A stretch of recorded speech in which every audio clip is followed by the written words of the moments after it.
It is the most profitable company in the world today. Last year, it made more money than Apple and Microsoft combined. What does it do? It sells oil. And mind you, it's completely controlled by the Saudi state, or rather its royal elite.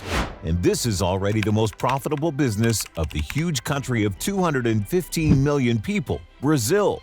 They also deal in oil and are strictly controlled by the state. Norway, France, Great Britain, India, in all of these countries with the most diverse economies, the most profitable are those who make money from oil. Now look at the Chinese top. Which company makes the most money? You can guess it's not some Huawei or Alibaba or Transcend. Anyone from IT people to Chinese construction workers are being beaten to the punch by China's two biggest oil companies. They're also state-owned, by the way. And even if you look at the big American companies, you'll find that Google makes less than Exxon, Chevron beats Ford and General Motors, and Meta and Zuckerberg's Facebook makes less than the oil men at Marathon Petroleum or Phillips 66. And you know why? Because oil has been the most traded commodity on Earth for decades. And you don't just need it to trivially put gas in your car. Even if it's electric, oil is used to make the tires for it, the roads for it to drive on, the paint for the body, the plastic and leather for the interior, the cosmetics and perfume for the human appearance, the fresh food to get to the store and home on time, and billions of other goods that move around the planet every second, thanks to oil. It's the lifeblood of the global economy. But not just the economy, oil is the key resource of modern warfare. Without it, tanks don't move. Planes and missiles don't fly, ships don't go to sea, and armies of soldiers don't go anywhere. Now look at this chart. According to it, more than half, and by other calculations, 75% of the world's oil is produced and sold not by private and supposedly more efficient owners, but by the very same state-owned companies. After all, this resource is power, or vice versa. Whoever has the power will always take the necessary resources. Who is the richest person in the world? The answer varies from year to year. Today, it is again the Frenchman Bernard Arnault, owner of Louis Vuitton, Moet, Hennessy, and other luxury goods. In the 22nd, the innovator Elon Musk is the leader. Before that, for 4 years in a row, the richest is Jeff Bezos, the owner of Amazon, preceded by Bill Gates. Once in first place, investor Warren Buffett, Mexican oligarch Carlos Sims. But all of these modern billions in no way reach the richest man in history. You probably know his name, John Rockefeller. Yes, at the beginning of the 20th century, his fortune was estimated at $1.4 billion. Wait, but the same Arnault today has assets worth more than $200 billion. All true, but if you recalculate Rockefeller's wealth in modern money, taking into account the inflation for almost 100 years, you get all $340 billion. But much more importantly, at his peak, Rockefeller held in his hands almost 1% of the world economy, or 3% of the American economy. And who does not know his fantastic fortune Rockefeller will make on the main technological innovation of the era, oil, and more precisely, on how to use this resource wisely. It should be noted that Rockefeller is not a scientist, not an inventor, and not even a discoverer of oil. For example, the first plant distilling this oil and transforming it into other useful substances would be invented in Russia, and ordinary Orthodox peasants, the Dubinin brothers. One of them will even receive a commemorative medal from the Russian Tsar with the inscription, "For useful things." But the guys would not become oligarchs because at the beginning of the 19th century, the time for oil was still young and not profitable, and the plant itself was burned down by Caucasian mountaineers. The first real mass product from oil kerosene is not Rockefeller, but Canadian physicist Abraham Gesner. And in Europe, at about the same time, a similar substance is distilled by a Polish pharmacist from Limburg, now Lviv. And even the first commercial oil wells in different parts of the world in Baku, Canada, Poland, or Pennsylvania appear without the participation of John Rockefeller. However, it is Rockefeller, not all of these gentlemen, who would become the first dollar billionaire in history. because he would create something that today is much more important for success, money, and power than just inventing, producing, or selling something. The young entrepreneur would create the world's first vertically integrated company, Standard Oil. Simply put, Rockefeller would buy up everything and everything involved in producing, refining, transporting, and selling oil. That is, to control the three whales of any business: production, logistics, and distribution. And when the puzzle is formed and turns into a giant octopus that monopolizes American transportation, production, finance, and politicians in its tentacles, politicians at the very top, and especially President Roosevelt, it becomes clear that this beast must somehow be cut into pieces. Otherwise, the country will soon be ruled by him and not by the White House. As a result, Standard Oil was broken up by antitrust into 34 companies. Rockefeller himself was already retired by this time, and the division of his brainchild would not suffer in any way. On the contrary, he would remain peacefully the richest man in the world. And the founder's business never died at all. It would be continued by the famous Seven Sisters. And if the oil giants in the United States received new restrictions from the government year after year, they would turn around from their hearts abroad. Throughout the 20th century, they find and buy up oil fields all over the planet. And by 1973, they control as much as 85% of oil produced on Earth. And even if today, to estimate conditionally the heritage of Standard Oil, it will turn out that in total it costs less than $1 trillion with a common profit at the level of world leaders, the same Apple. And this does not take into account other heirs of American oil expansion. Remember that I started with the most profitable company in the world, Saudi Aramco? Yes, today it is actually the property and main breadwinner of the Kingdom of Saudi Arabia. With this money, the country can afford to live large, ennoble the present, design a fantastic future, or simply buy the world's best soccer players or major sports tournaments. But at first, the company was simply called Aramco, which translates as Arabian American Company, because it was the Americans who, almost a century ago, received permission from the Saudi king to explore for oil in the Arabian desert. Well, because in fact they offered the most advanced technologies, but much more importantly, pleasant conditions for the Saudi ruler: cash gold. But when black gold was found there in immense quantities and flowed to the United States, it would turn out that the conditions were favorable only for the Americans themselves. Saudi Arabia got pennies on the dollar for its own oil, but the Americans give royal names to all the fields they find. For example, the largest oil field on the planet, 280 kilometers long and 30 kilometers wide, is called Gawar, which means king, Abqaiq for queen. But regardless of the names, these deposits are a gift to the states. Look how compactly they are concentrated in a small area. It is cheap and easy to extract oil, and most importantly, all this wealth is very close to sea trade routes. Now, let's move on to Venezuela. This country is believed to have the largest oil reserves in the world. Watch out, it is also very conveniently located to extract it and export it quickly by sea. You can guess that the first fields in Venezuela would be developed by the familiar British and American boys from Standard Oil.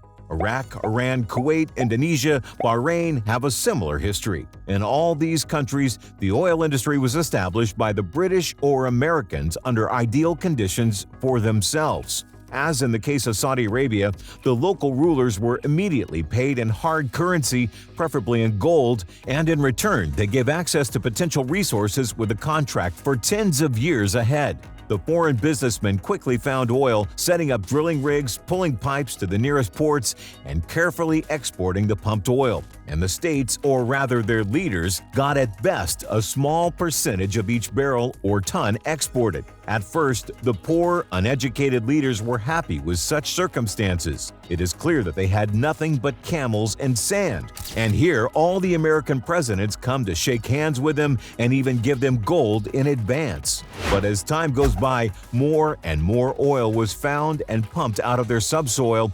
The profits of Western companies grew, and since these companies, according to the precepts of the father of the founder Rockefeller, calculatedly controlled everything: extraction, processing, delivery, and sale, it means that they also determined the prices.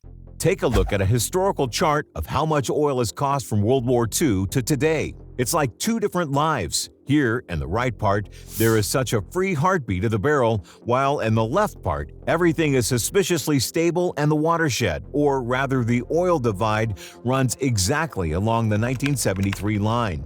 You remember, that's when the world oil crisis happened. Another Arab-Israeli war starts, the West traditionally supports the Jewish state with arms and oil, and the Arab countries in response stop supplying oil to the US and its other allies. They also drastically cut production.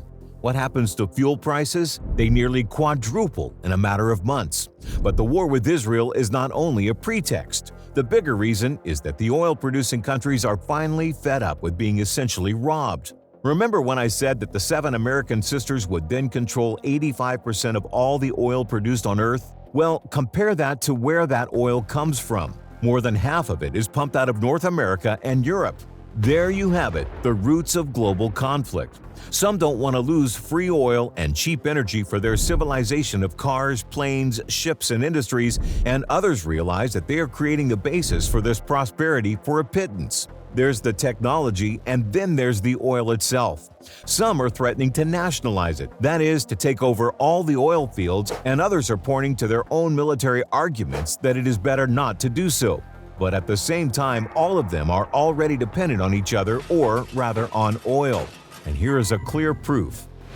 In the mid-60s of the last century, oil overtook coal and remains the main source of energy for mankind. And so far, there have been no credible contenders to replace it. This means that the world is living under the laws of the oil age, which was just beginning to take shape. You've probably heard of OPEC. It stands for the Organization of Petroleum Exporting Countries. Today, they claim up to 80% of the world's reserves. The countries meet all the time and agree on who and how much to produce in order to keep prices at a profitable level for everyone. Well, because for many of them, oil is almost the only solid source of money for the budget. Today, by the way, there is an expanding OPEC Plus format that includes Brazil, Russia, Kazakhstan, and other oil-producing countries that also need stable prices. But in 1960, when only the first 5 countries were united in OPEC, the main goal for them was to take control of the oil reserves in their own countries, which were simply in the hands of the Americans, the British, and other Westerners. First, the Venezuelan leader and then the Saudi leader made demands on the American oil companies, saying, "You seem to be embezzling too much money, and if you don't share it, we're going to nationalize the oil." It was more of a bluff at the time. Here it is, the famous meeting aboard the military cruiser Quincy, when the American president and the Saudi king sign a pact. According to it, the Americans get exclusivity on Saudi oil, and the Saudis get American guarantees of security for their then young state. But everyone's appetite grows quickly, and to keep the conflict from spreading, the Americans offer a technique that will go down in history as the golden gimmick. According to it, they generously share half of the oil profits, and this money goes directly to the Saudi king. Not directly, but into the U.S. Treasury. It's like a parent giving a child an allowance card, but seeing and controlling where they spend it. And it turns out to be such a nice pocket ruler. In general, it is obvious that without an organization like OPEC, the oil-producing countries of the East and the South would not have been able to achieve financial and political independence. But at the very moment of the oil crisis, when OPEC showed its strength for the first time and began to influence production and prices, another organization appeared, the International Energy Agency. Today, it has even more countries than OPEC Plus, 31 countries. What unites them all? Well, if we exclude Norway and recently Mexico, it becomes clear that all these countries need to buy oil because without it, their economies will fail. And in numbers, these guys account for 75% of the world's total demand. So we get a picture of the modern world. There is OPEC Plus, which benefits from high and stable oil prices because they sell it, and there is the International Energy Agency, which has exactly the opposite interests. They have to buy it, on the contrary. And in the middle of these two chairs are China as the main buyer of oil and the United States. On the other hand, they pump the most oil in the world and need stable, high prices to make their shale oil fields profitable, for example. But on the other hand, their economy is not just sitting on an oil needle. It is lying on a pile of such needles because the U.S. consumers buys and refines more oil than anyone else. To prove it, look at the capacity of oil refineries in different countries and see who is the main glutton. But in the modern world, countries are so interconnected, but even if you shoot sanctions against someone you don't like with one hand, the other hand can automatically shoot you in the foot. A few examples of varying freshness. Remember a couple of years ago about the news from Venezuela from every media channel? Who would stay in power there, Maduro or Guaido? Who would win, democracy or dictatorship? The states, I remind you, supported the democratic Guaido and opposed the dictatorial regime of Maduro. And to make it collapse sooner, Venezuela was forbidden to deliver its oil to American refineries. As a result, Maduro still rules Venezuela today, and last year he even boldly seized the richest oil field from neighboring West Guyana. But in a moment, the United States' own refineries will be in serious trouble. Let me explain. The fact is that the world's oil is not homogeneous. Somewhere, like the same American shale deposits, it is light with low sulfur content. Such oil is great for making gasoline, but if refineries are fed only with such raw materials, they will not be able to produce diesel fuel, fuel oil, or fractions for asphalt. So what do? We need heavy oil with a high sulfur content. Canada has such bituminous grades in the north, so they buy light American oil to make gasoline, while the states pay for heavy Canadian oil. But now move south of the country to the Gulf of Mexico, where the United States has the largest refineries in the country, and they need a lot of heavy, high-sulfur oil too. From where?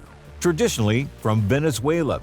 But you remember, you can't buy it there anymore. And this is where chemistry and logistics come into play, not politics. To make a long story short, the usual Venezuelan oil cannot be replaced by the same heavy Mexican or Canadian oil. The composition is different. Iran has similar oil in terms of chemistry, but unfortunately, the U.S. traditionally imposes sanctions on that country. It is possible to replace undemocratic Venezuelan oil with Russian Urals quality. At that time, it was not a sin to take it, so Russia began to supply the United States with 2 or 3 times more.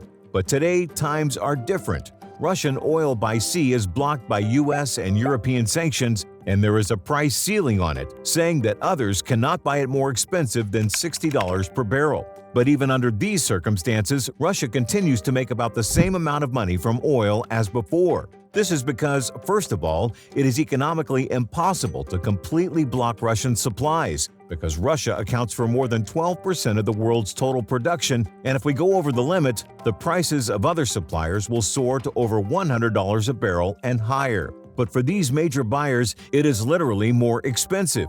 And second, try to do it physically. Russia is the largest country on the planet with a lot of access to the sea, and it has one of the longest networks of oil pipelines. As a result, those European countries that do not have access to the sea, Slovakia, the Czech Republic, and Hungary, continue to buy Russian oil through the Druzhba pipeline. The Czech Republic would receive record supplies for 10 years in 2023. And note that the pipes pump oil directly through the territory of Ukraine. And for sea supplies, there is this so-called shadow fleet.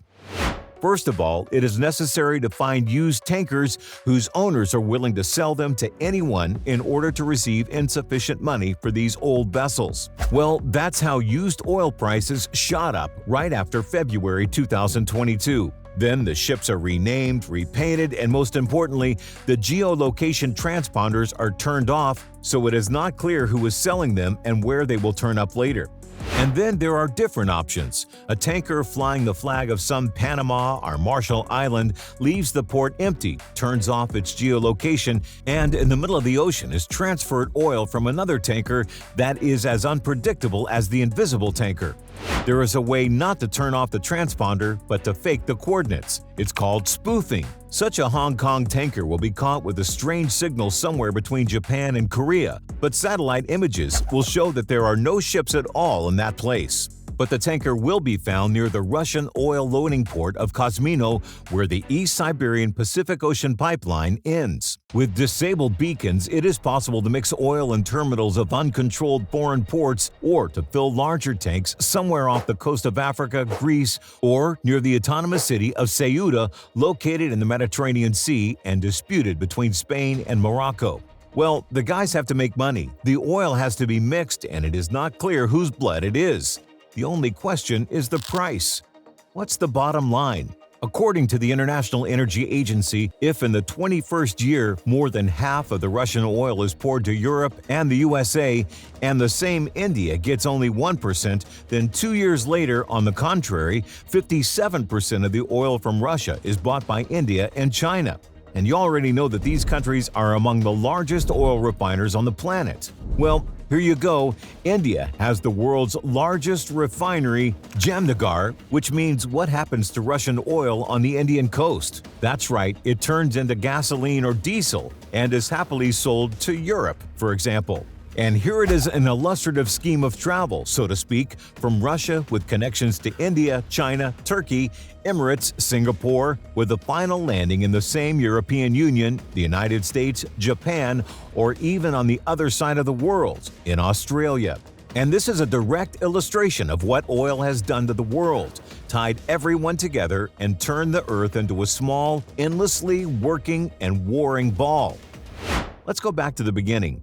What was the first mass-produced product from petroleum? Kerosene. It gives cheap and constant light, and the man who has light can work harder, longer, and more efficiently, thus gaining economic advantages, and all nations will want it. The second mass product came when Mercedes-Benz and Diesel invented their internal combustion engines. Ford put everything on the assembly line, and it would literally run. Cars, airplanes, imagine how long it takes to travel from Europe to America or Asia in the coal age, and how quickly man begins to move in the oil age thanks to oil. But there is a third mass product: modern wars. They are also fought on oil and because of oil. The French Senator Henry Béranger would define the role of black gold very precisely right after the First World War. The blood of the earth, oil, brought us victory, because France started this war on horses and ended it with tanks, tens of thousands of automobiles, and airplanes. Hitler used blitzkrieg tactics in World War II largely because Germany didn't have endless oil reserves and they could only conduct rapid military campaigns, not a long war of attrition. And when the blitzkrieg on the Soviet Union is exhausted and he has to choose between a second attack on Moscow and a campaign for Caucasian oil towards Grozny and Baku, Hitler will choose the second and still lose.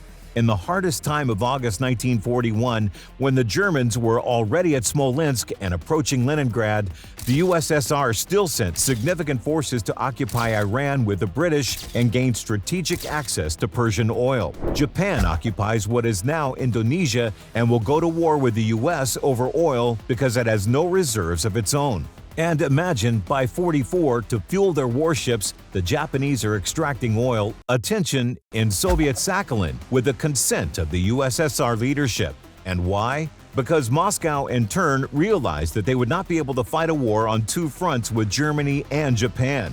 Even Stalin sent oil to the Germans until the attack on June 22, 1941, hoping that Hitler would still attack Britain. But today, oil is going through Ukraine via Druzhba to the European Union, and the United States is not very keen on getting too much oil to the refineries in Russia. Who knows what effect this will have on oil prices? How many technical inventions mankind will come up with for the last century, and still the most money is made by any means on the fossil resources of the planet. Now listen to the famous words of old John Rockefeller. 93 years of my life, depressions have come and gone. Prosperity has always returned and will again. There is a feeling that if oil could talk, it would say the same thing about itself. How many times in different years it is repeated that it is about to end, that there is nothing to sit on the oil needle, but it will never end and continue to bring prosperity to those who know how to use it properly and develop. You have just seen for yourself that every country in the modern world has different degrees of dependence. The USA, China, the European Union, Russia, Great Britain, and even Switzerland. For example, the overwhelming number of oil tankers are insured through London, and without this insurance they will not enter any major port, and through Swiss trading companies all this oil is sold. With the right approach, the oil industry is dragging many other industries with it. In fact, a similar situation is occurring today, where it is impossible to imagine a factory or production without IT. In the United States, the oil industry was born around the middle of the 19th century, when the country was recovering from the Civil War and entrepreneurs were looking for something new and promising to invest their money in, and they found oil.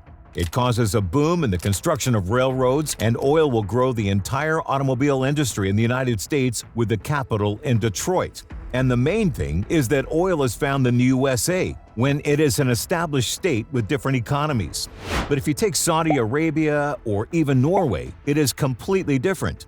In the case of the Saudis, the current state there appears on principle on oil and lives so long and peacefully because it receives security guarantees from the one who is interested in this oil, and it is essentially guarded.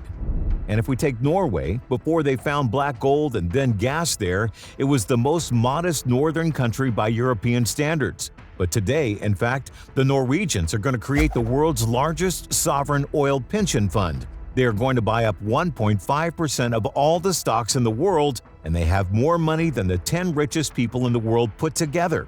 But all this is happening because there are only 5 million people in the country.